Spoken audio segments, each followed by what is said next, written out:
Welcome to Home Education Matters, the weekly podcast supporting you on your home education journey.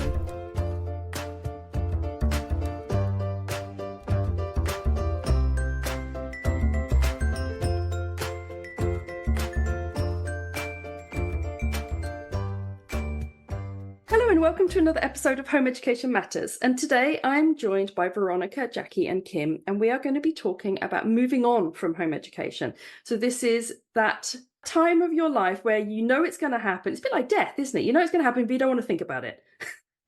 And so your children start thinking about leaving home. Maybe they go to college, they go to university. In my case, they go off roaming around the world. So this is what we're going to be talking about today. We're going to be talking about moving on from home education and that transitional period when you've been home educating and now suddenly you're kind of not, but kind of are as well. It kind of stays with you forever, lingers, doesn't it? So first of all, I'm going to challenge all of my guests today to tell us about their home education journey in one line and to tell us about their moving on from home education journey in one sentence. And so I shall go first so that, everybody knows vaguely the drill. My name is Eleanor, and I home educated both my children all the way through. In a kind of structured, semi-structured unschooling, we drifted from one thing to another all the way through, and they have just completed their GCSEs and A-levels. And they are now in a process of going off backpacking and workaways, woofaways, aways. And so they're floating in and out of my house over the next couple of years. So that is me. Okay, Jackie, would you like to go first? I started home ed in the 1980s for a short while, a very long time ago. Had an unexpected baby in my 40s, so started home ed from scratch in 2004. We meant to be more organised, never quite made it. We're very, very social. We spent more time out than in. And we did at 12 suddenly realise that maybe we ought to be doing something slightly more formal. Exams were always on the horizon. I do feel passionate that they need a entry door equal to, if not better than, school children. This was not to be their disadvantage. So we did the exams. Some were good, some less so. Some she put effort in, some she didn't. Fairly normal. She grew up, left home, returned, and we are now faced with home educating a very small granddaughter.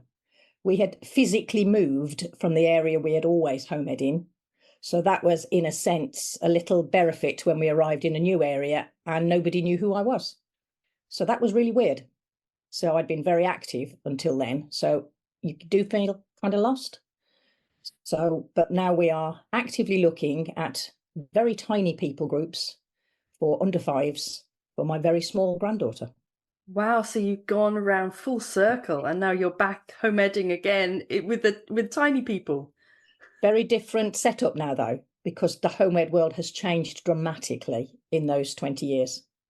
That is very true. That is very true. I was actually talking to somebody and I was saying that I'd love to do a podcast about how home education has changed, because when I started, it was all on like Yahoo groups or something.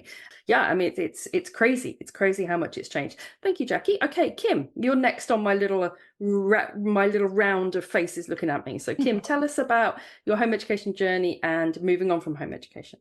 Okay, so I've been doing it since probably 2003, and then my daughter went into school when she was 5, just did 2 terms. I had actually trained as a Montessori teacher, which is why I decided not to carry on with school, just because it's a very different way of teaching children. It seemed very relaxed, and I thought, she's 4. I don't want her in school. So she was very happy with school, I have to say, so was a bit cross that I took her out. But I decided we would do lots of wonderful things and spend lots of time outside, meet up with other people, loosely have sort of cooperative groups with other families, which was really good fun to start with. And then I had another child and another child. So I've seen 3 go all the way through. My youngest is now 17 and he's gone into work. But we did GCSEs at home with 2. Everybody joined college at 16. 2 have gone to university and 1 has gone straight into work. And moving on, I'm fine about it, actually. I think I've had a period of time, I feel like I've had time to adjust to it. So I've sort of built up a business over the years. So now I'm full-time self-employed. Thank you very much. That I have to say, and I'm sure this is something we'll talk about later, I found that having my own business, having work, was really helpful for me in this period. I think I'd have felt more lost without that, or without a sense of kind of purpose separate from the children. I think that's really helped me too. Veronica, tell us about your home education journey and your moving on from home education. Sure. Thank you, Eleanor. I home educated my two boys whilst we were living in Malaysia. And so that was right up till when we came back to the UK. That was in 2020. And we had come back, so because it was time for them to, at that time my oldest would have been 16. But as we know, 2020, things were up in the air, and pandemic and everything. So he dropped a year and did his GCSE a year later, and he went on to sixth form college. And simultaneously, my younger son went back to local comprehensive at year 10. So that's when my home ed journey came to an end with my own children. But right about that time, I also started home ed creatives, teaching art online to children, to home educated children. And I've been doing that ever since then. So right now, bringing up to speed, my oldest son is in second year in uni, and my youngest has just finished his A-levels and moving on to doing a gap year. Same as me then. Yeah, that's right. Is yours a very expensive gap year as well, or is it just mine? He's funding it himself, so it is expensive, but he's funding himself. He's got a job in Tesco's. He's now went 5 days in Berlin, and he's taken some days off and decided to spend a day in Denmark. So he's off, and he'll be traveling next year. So saving up to travel to Asia next year before he goes to uni. So that's wonderful. So you're at the point like me where your children kind of floating in and out still a little bit. Yes, that's right. So yeah, that's correct. Yeah, floating in and out in that sense. In actual fact, listening to everybody, does everybody here have a kind of boomerang thing going on where at the moment they've got children or grandchildren in the house living with them? Is that just me and Veronica who've got that coming back and forth? Because Jackie, you have as well, right? She left home at 17. She did her GCSEs, retook the maths. Hope she doesn't listen to this. Retook it 4 times to get the magic C grade. But because she also has health issues, she couldn't manage the journey to college. It's an hour's drive from where we were living, no public transport. So she moved into digs at 17. She was doing welding and fabricating, which was tricky to manage closer to home. So that was the only option. And then had a serious accident, couldn't do welding, it affected her eyesight, and then moved into digs with horses, doing dressage. So she moved out for a few years and then came back home with a fiance. And now they live around the corner. So she left as a teenager, a little bit puffy and puffy around the edges, as most teenagers are at 17, and came back as an adult. So it's a different relationship now, but it's kind of nice. Actually, that's interesting, because maybe that's the first thing we could talk about, is that the change in the relationship when they start moving out. So whether that is Veronica and I, where they're kind of half in, half out, or whether that is you, Kim, and Jackie, where they've got children that have left. How have you navigated that change in the relationship, that movement from a child, but also a child for which you were completely responsible? Because that's obviously the whole point of home education, is that you are responsible for pretty much all of it. You're not passing anything off to schools, for example. How did you find it, Kim? Let me ask you this question.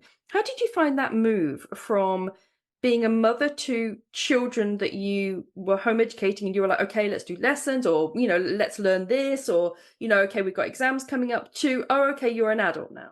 I think my journey has been quite smooth, and they've sort of taken it by themselves, I guess. So I do still have one living at home, and the other two sort of come and go. One is on contract work, so in between contracts she's back. and the other's at uni. So when she doesn't have lectures, she tends to come home as well. So, but it's just been a sort of fluid, organic process, really. They just sort of come and go and as and when, and they're absolutely fine. So how is it for you, seeing them as different people? Yeah, I've really enjoyed it, actually. I really love hearing their stories, and I don't mind that they're coming and going. It sort of changes the dynamics at home. I don't mind at all. I'm quite busy with my own stuff, so I'm happy either way. What about you, Jackie? How did you find that shift from, as you say, she left home 17, still quite young, almost a child, and then now you're navigating an adult. Did you find yourself slipping back into, Yes. did you? I did find slipping back. When she was in college, we'd had a long conversation we were very specific about what sort of engineering and fabricating and welding we needed, because this was for our company. They couldn't oblige very much, so there was a little bit of a standoff. They also wanted her to sit in with their maths lessons, which was completed by an extremely dire teacher that I took an instant dislike to. It was also a little bit tricky because I was being quite bossy with the college when she could have maybe done some things herself, but I was used to reading a syllabus. They were very reluctant to actually tell me what the syllabus was because they weren't used to parents being involved. So it was a little bit challenging for both of us, where we were both sort of shuffling around trying to find a way to allow her to be an adult in a class where she was by far the youngest, the only girl, and there were some student and tutor behaviour which I felt was very inappropriate. She did not tell me some things until afterwards, because she knew I would be up there banging on their front door like a shot if I had known at the time. But she dealt with it all. It's a question of standing back. It sounds like to me it's a question of standing back and stepping forward at times as well for you. It was difficult to know when, and some of the behaviours from the college, if I had known, I would have actually taken that a lot further, because they were massively inappropriate. Did you find that after college, and so when she was working, did you find it easier to allow her to navigate these things without your help because she was that little bit older? I think so. And I think because she knew that some of the actions were not acceptable, and she wasn't quite sure how to manage that, because she hadn't come across so much overt misogyny by adults, and she wanted to deal with them, but it did make for a lot of very uncomfortable conversations when she finally did say what was going on, because they just became too big to handle. For somebody young who hadn't had a lot of experience with so much overt sexuality in the workplace, that it wasn't a great place to learn. Yeah, I think what comes through there is that for you, Kim, the transitions were very seamless. Maybe because everything went reasonably smoothly. And it sounds like for you, Jackie, that transition from home education to your daughter being in college was really exacerbated and made much worse by the college experience. So it meant that you had to be involved so much more, and that it must have been very difficult, I would imagine, to go from this, what I like to think of in home education as quite a warm, fuzzy environment, to something that was so stark. Okay, Veronica, what about you? How did you handle that transition from kind of child to adult, and suddenly being the parent of somebody who's like taller than you and has their own opinions? Actually, my children have had that since they were like 2, but you know what I mean. Yes, oh, absolutely. I think for me, it's, I'm reflecting on this, I think it's with home educating my children, and because we were living abroad, so, I was very conscious in my parenting, my home educating, very much involved, with the eye that we would come back to the UK, and thinking, how would we help them transition back? And of course, education was one of them, just one small part. But there's this whole other aspect of socializing, so that the transition back in the UK for them is healthy, and to do the things that prepare them in the best way that I possibly could. And so I feel that with having home educated them, I've had lots of much more insights in their personality, their interests, much more than if, say, they had gone to a school, or whether international or local, so, and the time, and I think the connection as well, spend time, having time, invested time, learning together, whether it's formal learning or informal, I'm it, right? I mean, I'm the one that would organize trips for them. Because we were not home educating here in the UK, so I had to be proactive in ensuring that they had connections with other friends, and that may mean flying to another city, or getting them involved in community projects I was involved in locally. So there were all these aspects, and there were bumps along the way, but because we could work through and engage with them, so that's carried on to their transition as they go to college or uni, all the socializing.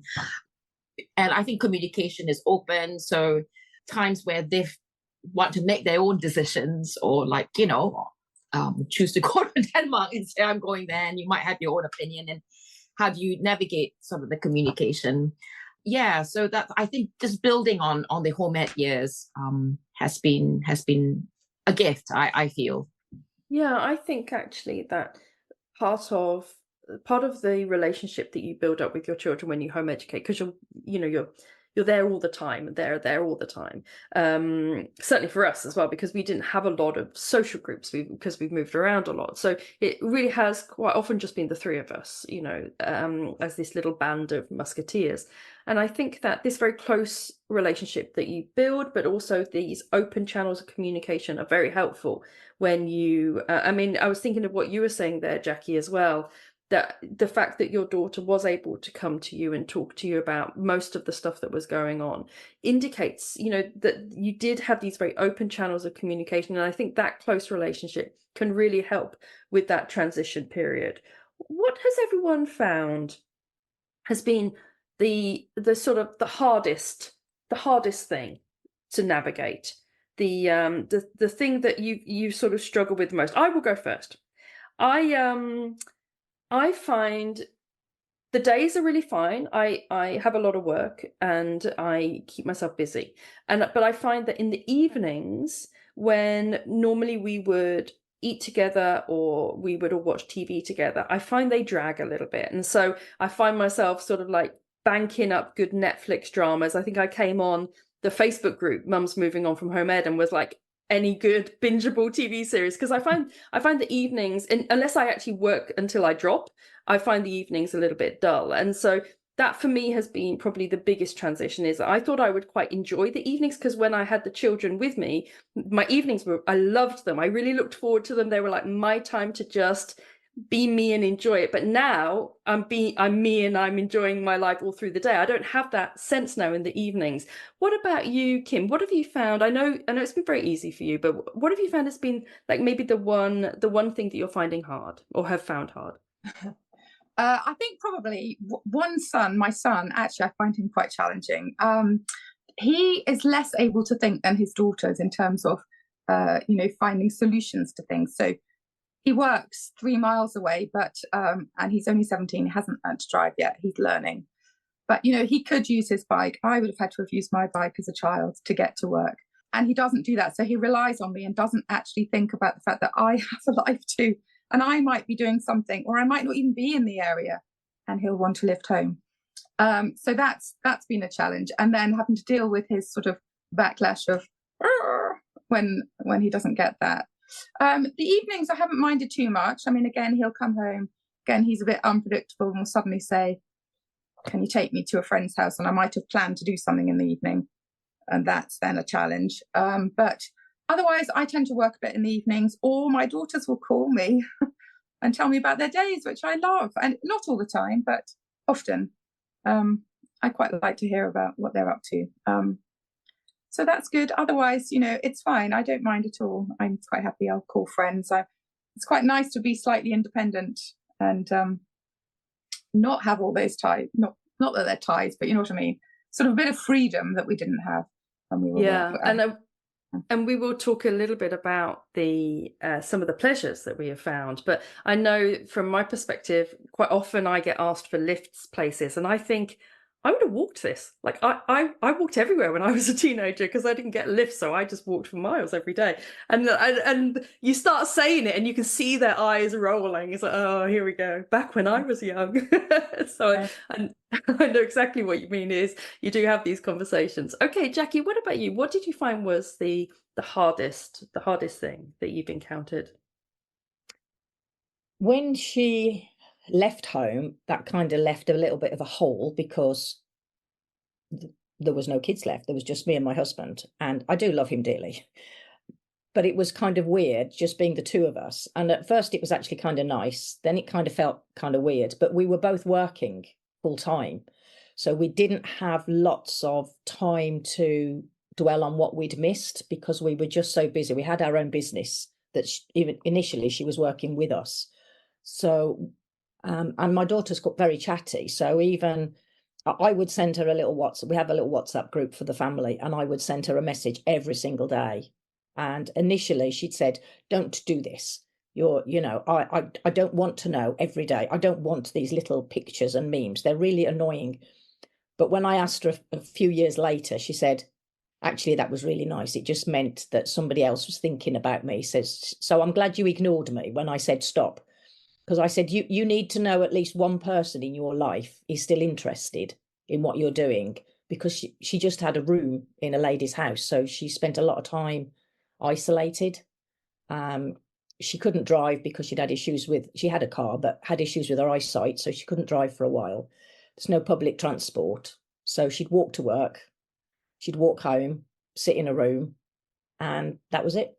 So it was quite lonely for her. So I am a very chatty soul, and she's less chatty. So I think she just found it a little bit overbearing to start with. But afterwards, she did come back and say, it was all right.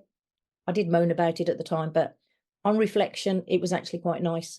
I think that the most difficult thing was just kind of letting go and finding something for me to do.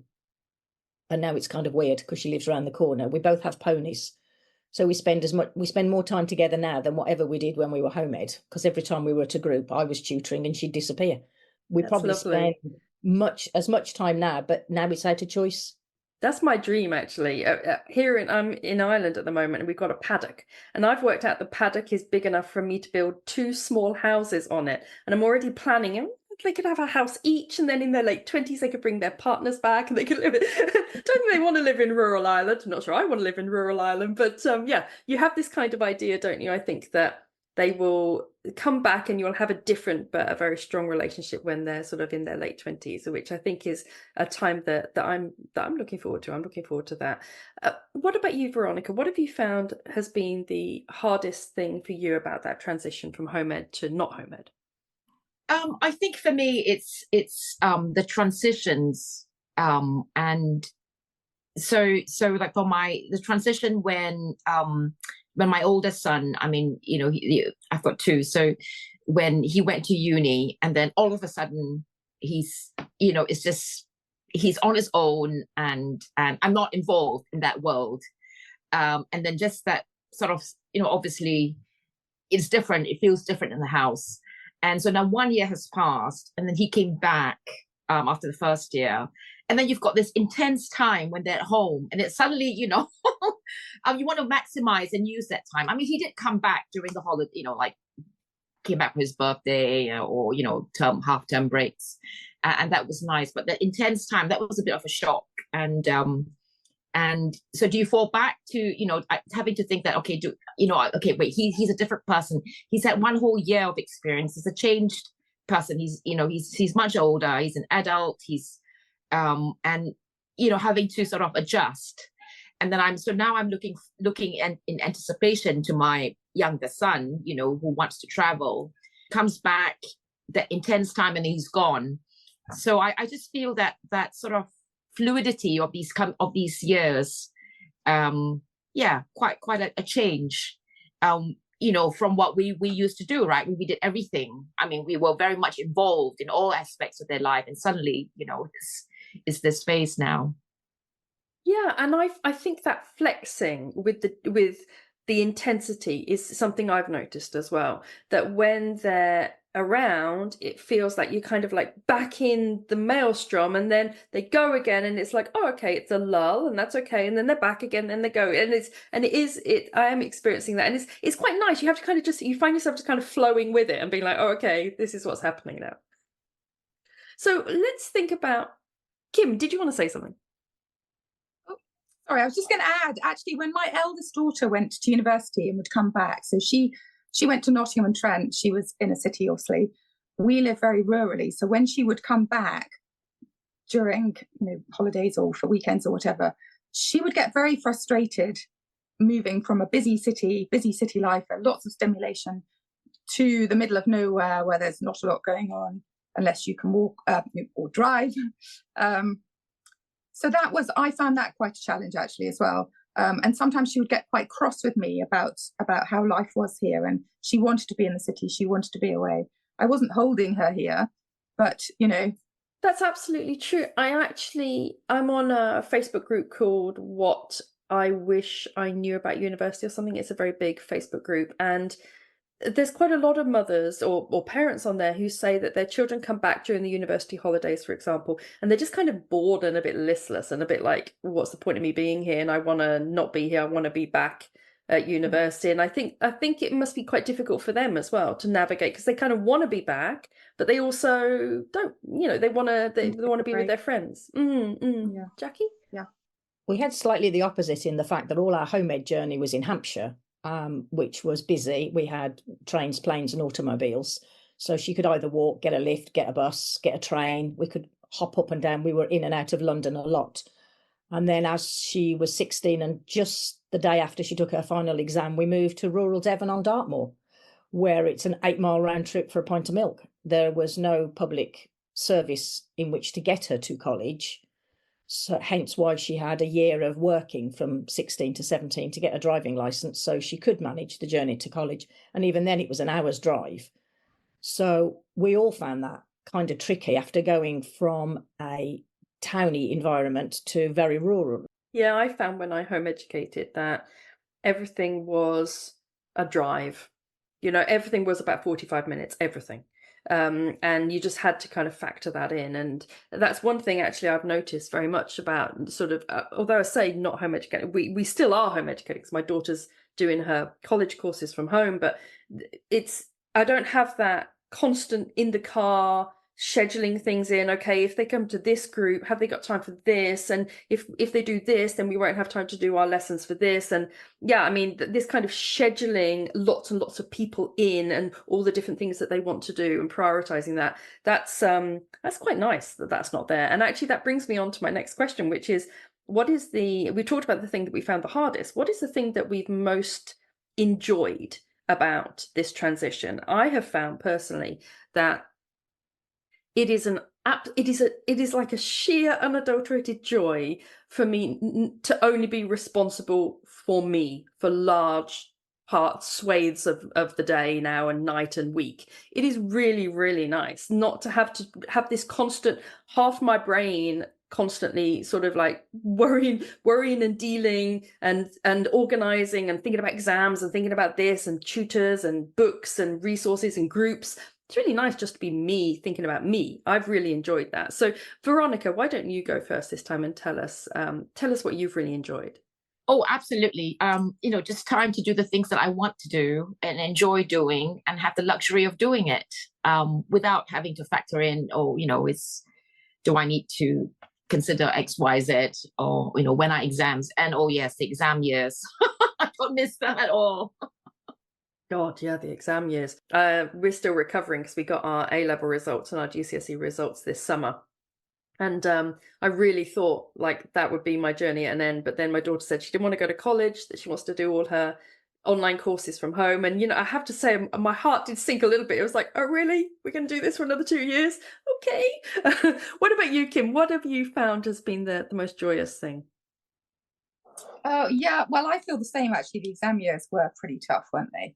But also, having less traffic in the house, less home-edy stuff there's less stuff in the house, which I've actually really enjoyed. And, you know, sometimes my house is tidier, not always, you know, if they're all back and coming and going, then, you know, obviously it's not the case. But generally, I quite like the fact that the house is a bit tidier and there's less sort of traffic, less chaos. Yeah, dining tables that don't have a whole ream of CGP books and textbooks littered over them. Like we sorted through our homemade stuff this summer, and I have got an entire kind of large tub full of workbooks that we have, you know, exercise books that we have maybe filled out the first 2 pages of and then discarded for another one. I've got an entire tub of them. It's like we were determined not to throw them out. We're like, we are going to work our way through all of these exercise books and fill the pages. It's nice not to have clutter. It is really nice. What about you, Jackie? What's the thing that you found the most joyous? Similar in the fact that our house is no longer filled to the brim with an assortment of useful and less useful stuff and bright ideas that I thought would be useful and in the end turned out not to be useful at all. So we did have a major decluttering when we moved. Our exams started when she was 14 and didn't get the final result until she was 19. So it did drag on a lot. I was also tutoring classical civilization for my local home ed group and for the exam centre in Hampshire. So I was running a very big group and then being responsible for everybody's sometimes very small problems that they do seem to magnify, but they wanted me to sort it anyway. Sometimes very big problems where perhaps other agencies were involved and we were trying to find a sensible middle route. I don't miss being responsible for other people, because there seemed to be a lot of that when I was running the group. But I haven't really found the me time, because just as I thought I was getting it and I've retired, then my daughter came back with a baby. The baby's very small, very cute. Well, you know, personally speaking, I think she's cute. But I know that we will be home-editing, so I've now started looking at that. And at the same time, my in-laws in their 90s, my mother-in-law has dementia. We've put her in a home.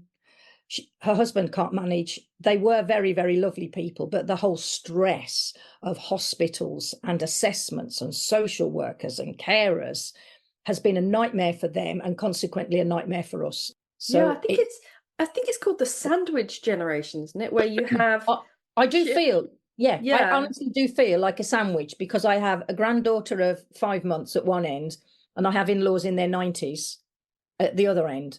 And I'm thinking, I'm 66 now. I'm looking at restarting home ed, which I am really looking for. I do really enjoy it when they're small. Not so much the exam years, but I'm hoping that my daughter and son-in-law will kind of step up to the plate at that years, because I shall be far too old to run through that again. I'd be amazed if we're not all doing online exams by then, to be honest. So I think that might help a lot. So it was funny as you were talking, actually, Jackie, and you were talking about all those things that you think are going to be useful and then turn out not to be useful. When I was doing my decluttering, I discovered that I went through a weird phase of keeping the cardboard circles that go underneath pizzas that you buy in the supermarket, because I was convinced for years that they were going to be really helpful as some sort of thing, a craft project or something. And I ended up, must have had about 17 of them that I've been keeping, because I was just convinced at some point we were going to turn them into a craft project. They wouldn't. That was nice to throw them out. That was really satisfying. So my last question, well, kind of my last question, is what about the thing that we found the most unexpected? It could be a good thing or it could be a bad thing. For me, I think the most unexpected thing has been how much I have enjoyed it. Like, it sounds really crazy, but I actually was really dreading it. And I thought, my God, you know, we're so close. It's just me and the children. We're so close.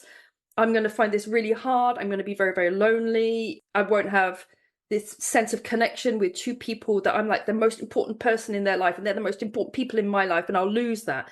And actually, I'm really enjoying it. I'm really, really kind of enjoying the time on my own. So that has really surprised me. And the other thing I think that has surprised me is and this is really controversial, especially for somebody doing a home education podcast. So buckle up. I've been really enjoying not being at home ed meetups and not organising home ed meetups and not trying to find home ed meetups. You know, not having to join millions of home ed Facebook groups to try to make friends or connections or whatever. I've really enjoyed not having to do that side. The social media kind of Facebook side and the social side, I've actually really enjoying. So what about you, Kim? Tell us what's been the most unexpected thing for you, good or bad? I mean, I'm still really good friends with a lot of the parents who I hung out with. And we actually have sort of groups, you know, we have craft group where we meet, and we've been on holiday together, just parents, children, no parents. I mean, that's been really lovely. I've really enjoyed that. And, you know, and now we appreciate each other. We appreciate what we've been through together, but we now talk about other things, you know, which I've really liked. Like you, I also am very happy. I mean, I am on quite a few groups, and I always think it's quite nice now to be the sort of elder, as I now consider myself, elder, sort of giving advice to others and helping out. But it's also quite nice to be able to think, oh, you know, I don't actually have to really be involved with this now. I can give you my little bit, and then I can step back and, you know, and actually it's fine. I've enjoyed that. I think it sounds to me, Kim, like you and I have had very different home education journeys, because I don't think I'm friends with any home educating parents. I mean, I know, isn't that really sad? I think I've moved around a lot, and there are some that I'm in contact with still on Messenger. But yeah, no, we've really struggled socially. We really struggled to find social groups, and it's really been probably the thing we found hardest all through home education, both myself and the children, was that sense of lacking a community. So it's really nice to hear somebody who had that and is still, and it's like going on holiday with home educated parents. I think that's lovely. Like in my alternate universe, I'm doing that. Yeah. And I also feel, I'm sorry you've had that, because actually that's quite sad, but they are my family. They are more of my family than my family in many ways, you know. I mean, you know, I can call on any of them. It's amazing. And there's such a huge community. I'm sorry you didn't find them in Oxfordshire, but there are so many of us. I mean, I did not find them in Oxfordshire. Yeah, I mean, we've created a charity too. There's 3 of us actually that are part of the home ed community that are now part of a transition charity in our area. And you know, we're trustees. We're doing activities for children. But again, it's not just primarily home ed. It's for you know, helping families and helping people. That is wonderful. I think that's so lovely to hear, and because so often I hear about you know, people that are struggling to find their tribe, and it's absolutely lovely to hear somebody who really has embraced that kind of that community feel. What about you, Veronica? What has been the thing that has been most unexpected for you? Well, I certainly didn't expect that I would draw on my home ed years into what I'm doing now. So I mean, it's, you know, I'm still very much connected with the home ed community through the art groups that I run, and it's been a joy to see other children, you know, involved. I mean, I'm just obviously involved in only a small part of their lives, but just nurturing creativity and seeing them grow. So the kids are only like 10 and above. So I've seen quite a few actually. I'm still in, you know, just casual contact with some of them. How the kids are doing and you know, how they're enjoying art and things, and so that's been a pleasure. That's been a joy, and I really enjoy that. Actually, it's kind of nice, like, you know, you're sort of, you're walking alongside children that are not your own, so you're not fully responsible, but you know, you've just got that one small bit, and that's just a pleasure. Yeah, that sounds lovely. And I think that one thing that, because we were reasonably structured, and I was a teacher very briefly in my earlier incarnation. And I think that one thing I've really found is that I kind of slightly miss that that teaching aspect. Actually, I kind of miss, I know I pretty much stopped that when my children were around about like 12, 13, and then they became very autonomous, and I slightly missed that, okay, let's get our books out, and like, oh, I had a whiteboard and everything, and we would do grammar and stuff, just for, it was really fun. I really enjoyed it, and I think they enjoyed it, and they certainly wouldn't have sat down in the chairs if they weren't enjoying it. And so I've kind of missed that. I've slightly missed that teaching aspect. So I can see why you're really enjoying that, Veronica. What about you, Jackie? What has been the thing that has been most unexpected for you?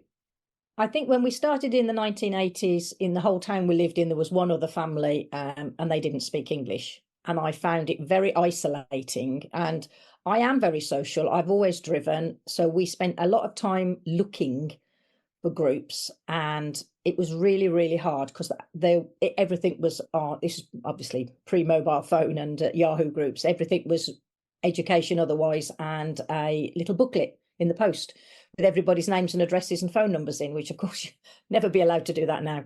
So you had to make a lot of the running, and that was uphill. So when we started again in 2024, when my daughter was small, I made a conscious effort to look for groups, and we only found one that was even remotely commutable, and that was in the next county, and that was more feral than I was looking for. I didn't really want sit-down lessons, but neither did I want screaming EBGBs all over chairs and tables. And I'm thinking there must be a middle ground to this. There must be a middle ground. So I made a group, and we did start in, our front room. Then he had a little village hut. It gradually got bigger and bigger. And by the time we left and she was 16, there was about 80 families that would come 2 days a week. And we were putting on 4 over 12s lessons for GCSEs. And I really, really loved that. I really enjoyed it. The under ones were doing stone carving and bookmaking and having stories printed, and we made them into books. And we brought in people to do stuff that we couldn't manage in-house, but we did sewing and project making, lots of random things that we ran for 6 weeks. And I really liked that. I missed that. And then we moved to a county who was very, very different, very isolating, and didn't do anything even remotely as a group other than being somewhat feral and just running around a playground. And there's a place for that. It's not a criticism. I think the disappointing thing was finding that it wasn't the same when we moved. I thought it would be similar-ish, and finding that there was, well, nothing really. I think one thing that you mentioned there, I've really noticed, because I've home educated in 4 different UK places, and like six or 7 different countries, and that it's all different. It's always different. And I think you were saying there that the thing you found so unexpected was how different it is from one area to another.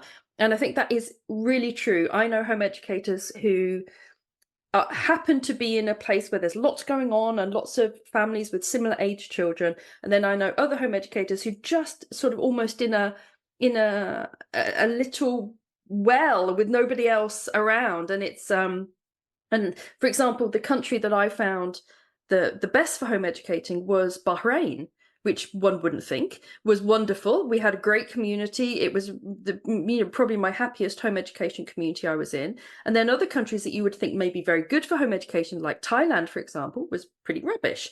And similarly, I actually thought I lived in Malvern, and the home educating community there was pretty sparse actually when I was doing it. Then I moved to southern Wales thinking everything would be a really long way away. There wouldn't be much going on. There's a surprisingly vibrant home education community. And so I think that sometimes, like you say, you just don't really know what you're going to get. And that's one thing I think that when you've moved on from home education, you don't have that so much. You obviously life is unexpected, but you don't have that, that kind of rolling dynamic that you talked about, Veronica, where you're kind of flexing and moving with things.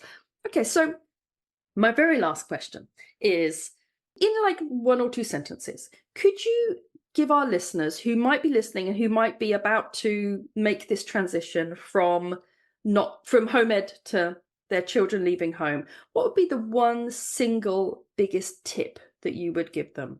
For me, I think that my lifesaver has been my business. I did my master's in when the children were like 10 and 11-ish, and then I launched my business like about 4 or 5 years ago, and that's really been helpful. It's slowly built up such that now the children are pretty much leaving home or left home. I've actually got a lot of things to keep my attention. I've got clients that I speak to on a day-to-day basis, and I've got work to do, and I've got a sense of purpose and a sense of drive and a sense of, and goals that I want to achieve. And that has been a huge lifesaver for me. What about you, Jackie? What would you say is your number one tip for anyone who might be going from a situation where they're home educating to maybe their children leaving home? To have something for yourself.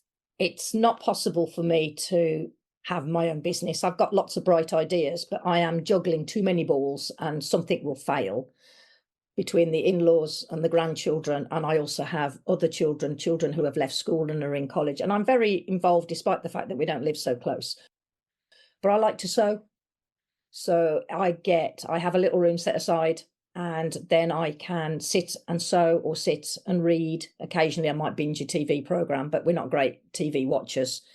But to have something that just belongs to you and the rest of your family don't need to share. And I very deliberately didn't teach my daughter to sew because A, she's rubbish, and B, I'd be annoyed, and C, I want something for me without sharing.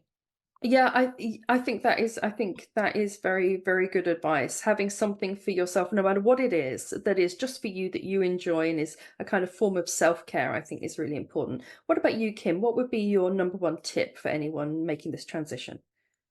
Well, mine's very similar to yours, really. I kind of feel that actually, so for me, building up my business has been really important so that I could support myself.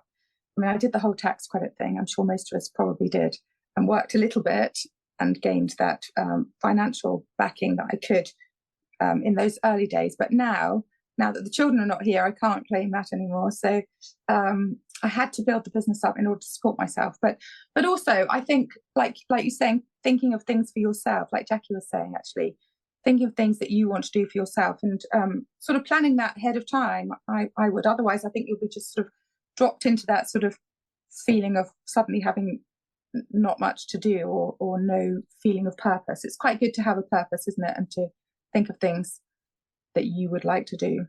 I was going to say about the sewing situation. I sew as well. I actually do that for my job and make curtains and blinds and do alterations. But my sewing machine's always been out. So that daughter of mine, my eldest daughter, actually, that's what her job is. She's a costume designer now. So keeping it in the family. Lovely. I don't mind at all. I'm very happy that, she teaches me things sometimes now, which is rather nice, or tells me off for doing things in ways that she has been taught to do. I'm self-taught. She's not. So she'll tell me how to do things in a different way. That's really lovely. That's lovely that it's gone from one generation to another. What about you, Veronica? What is your number one tip for anyone making this transition? Yeah, to add to all the fabulous tips that have been shared, I think just really keeping on top of how things are changing, especially the digital world, is changing so fast, and that affects us whether we want it to or not. And so, for example, looking into LinkedIn, if you would like to be thinking about job, just learning some of these social media platform skills. It's not for everyone, but like, for example, in wanting to prepare, I mean, we used to think about CVs and things, but there's so much that can be done. And companies looked onto social media profiles, and for me, that's a learning curve. Just learning, discovering these things and think, goodness, I'm glad I've got some skills, but there's a lot more. It's quite a bit of a jump. So just be thinking about some of these things. And like I said, I think that I would echo all the various tips that's been shared already. Yeah, I agree, Veronica. I think that having skills that you set about learning is really important. I really like language learning. And so instead of thinking, oh, I've got all this time to myself and I don't know what to do with myself, I try to flip that around and think, oh, I've got this opportunity now that I can, put this extra time into learning the piano or learning Japanese, which is really hard. And I'm beginning to regret that I even started it. So thank you so much, everybody, for joining me on the podcast today. I think what's really come through is that if you if you approach it in the right kind of light, that it can be a really positive time. And obviously it's a really different time. It is a real transition, but it is also one that if you have other things in your life and a sense of kind of purpose and a sense goals that you want to achieve, it can be a really lovely one. And I know that all of us are still in the home ed community. There's a group that we are all from, which is called Mums Moving On from Home Ed, which is basically full of people like us who are making this transition. And it's a really lovely, supportive group. And I know that a lot of us are also in a lot of the other home ed groups as well, as you said, Kim, as kind of mentors and the wise women of the group. So that's very lovely. So thank you so much, everyone, for joining me today. And yeah, I hope our listeners have found it inspirational. Thank you so much for joining us for today's Home Education Matters podcast. See you at the next one. Have a lovely day.